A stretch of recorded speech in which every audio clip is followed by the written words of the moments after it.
bisimilayi malatiga don kibaru kɛnɛ kan bi kibaru m'an bolo ka da kulo kan o de ka fɔ Kulukoro ko jagokɛminɛn dɔw kɔni bɛ yen nɔ olu caman kɔni jenina n'olu bɛ taa tɔni 30 kɔni hakɛya kɔni na. Ayiwa kibaru minnu sera ma olu y'a yir'an na ka fɔ ko nin ye cikɛda ye cikɛda min sigilen bɛ jago okumu kunna olu kɔni ye min ye juillet kalo tile 2 ye olu kɔni ye baara dɔ kɛ baara minnu na jagokɛminɛn minnu bɛ yen nɔ n'u olu kɔni dati banna ni an b'a fɔ o ma nanzarakan na lutte contre les produits périmés olu kɔni ye o baara ninnu kɔni boloda wa ko u sera ka minɛn minnu kɔni bɛ yen nɔ ni olu kɔni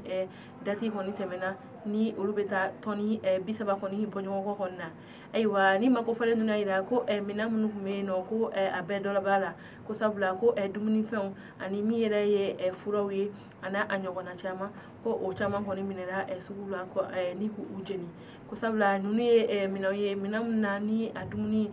a baara kɛli bɛ kɔlɔlɔ lase adamaden ka kɛnɛya ma o de hukumu na ni mako fɔlen ninnu kɔni ye nin baara kɛ wa o y'a jira k'a fɔ ko u tɛna da nin dɔrɔn ma ko sabula ko don n'a nata o bɛ wuli ka taa yɔrɔ caman kɔni lajɛ Kulukoro. Ayiwa o y'a jira k'a fɔ ko nin baara ninnu bɛɛ la minɛn minnu kɔni bɛ yen nɔ n'olu jenina n'olu ye bɛ taa fo minɛn tɔni 30 kɔni na ko o kɔni musaka bɛ bɛn miliyɔn 20 kɔ kɔni ma. Ayiwa o tɛmɛnen ka bɔ yen kibaru wɛrɛ m'an bolo ka da kulo kan o de ka fɔ ko Kati ko maa dɔ kɔni bɛ yen nɔ ale kɔni su yera.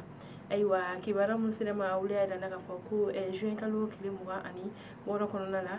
ko Kati yɔrɔ dɔ kɔni na k'a jira k'a fɔ ko kamalen dɔ kɔni bɛ yen nɔ ko ale kɔni su dalen bɛ yen nɔ. Ayiwa an b'a jira k'a fɔ ni mako fɔla ye ko a si bɛ taa san 22 kɔni bɔɲɔgɔnkɔ kɔni. Ayiwa tuma min na ni mako fɔlen kɔni ni a su yera ko ci bilara finitigiw ma n'olu kɔni nana ka sɛgɛsɛgɛliw kɔni daminɛ tuma min na ni mako fɔlen ninnu kɔni ye sɛgɛsɛgɛli kɛ o y'a jira ko maa min kɔni bɛ yen nɔ n'ale su yera ko ale yɛrɛ tɔgɔ ye Mahalum Jakite ye ko ni u b'a fɔ a ma ko Wili ko a san bɛ taa san 22 bɔɲɔgɔnkɔ la ko ni kalanden don awa o y'a jira k'a fɔ fana ni mako fɔlen a ka saya kɔni kun tɛ dɔwɛrɛ ko maa dɔ de kɔni ye muru turu a la ni ka a jogi o joginin dɔ kɔni hukumu na ni mako fɔlen kɔni fatura. Ayiwa hali bi sɛgɛsɛgɛliw kɔni hukumu kɔnɔna la finitigiw y'a jira k'a dɔn fana maa min fana ye nin waleya ko ale yɛrɛ tɛ maa wɛrɛ ye n'o ye banbagatɔ yɛrɛ jɛɲɔgɔn dɔ ye ko o tɔgɔ Ismael Tarawele ni u b'a fɔ o ma ko Sami tuma min na ni mako fɔlen ninnu kɔni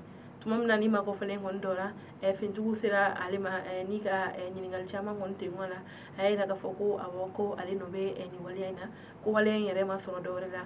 fɔɲɔgɔnya de kɛra ale ni Bama ko ka sababu kɛ dɔrɔgu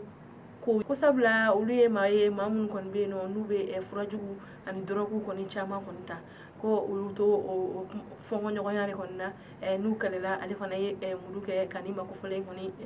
bɔnɛ a nin na. Wa an bɛ yɔrɔ min na ko bi ni mako fɔlen kɔni ale bɛ Bamako kasobonba la. Ayiwa hakilina jiginna an b'a jira k'a fɔ min ye Ismael Tarawele ye ko min ye san 2019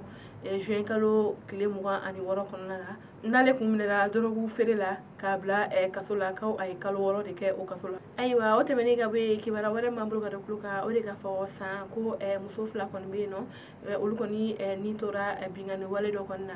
Ayiwa kibaru minnu sera ma olu y'a jira n na k'a fɔ ko dɔgɔkun tɛmɛnen ko san ko binkani wale dɔ kɔni kɛra yen waleya min na ni a ma dɔn maa minnu ye a waleya kɛ. Ayiwa ko nin ye muso 2 de ye ko kelen kɔni bɛ yen nɔ ale kɔni su yera n'u b'a fɔ o k'i ma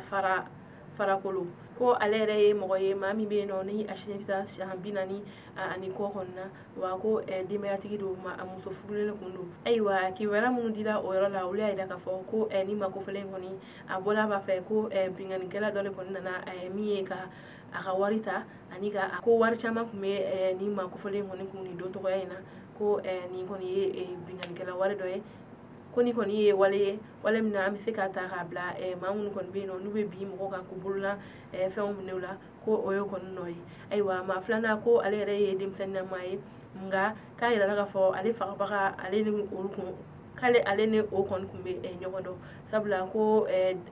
fɔɲɔgɔnya de nana ni ale kɔni ka fagali ye. Ayiwa an bɛ yɔrɔ min na ko bi ni mako fɔlen ninnu kɔni fagabaga si ma dɔn hali bi sɛgɛsɛgɛliw kɔni bɛ sen na k'a dɔn maa minnu ye nin waleya kɛ ka ɲɛsin ayiwa kibaru kuncɛ la kibaru wɛrɛ m'an bolo ka da kulo kan o de ka fɔ coronavirus banakisɛ minisiriso min sigilen bɛ kɛnɛya ko ɲɛw kunna olu ye sɛbɛn bɔ sɛbɛn bɛ tali kɛ ka bila juillet kalo tile 6 kɔnɔna la maa minnu bɛ yen nɔ n'u garijɛgɛra coronavirus banakisɛ la an ka jamana ayiwa an b'a yirala k'a fɔ o sɛbɛn ninnu kɔnɔna la a yirala k'a fɔ ko kunun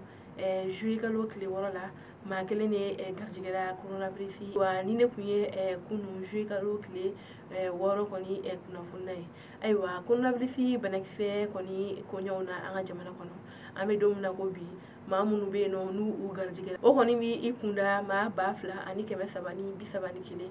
maa minnu kɔni bɛ yen nɔ ni ala ye lafiya kɔni di olu ma coronavirus banakisɛ hukumu na o bɛ taa maa 1,547 kɔni na maa minnu bɛ yen nɔ n'olu tanyara coronavirus banakisɛ la an ka jamana kɔnɔ o ye maa 119 kɔni ye ayiwa an balimaw ni ne ye coronavirus banakisɛ cogoyaw ye an ka jamana kɔnɔ hali bi an ka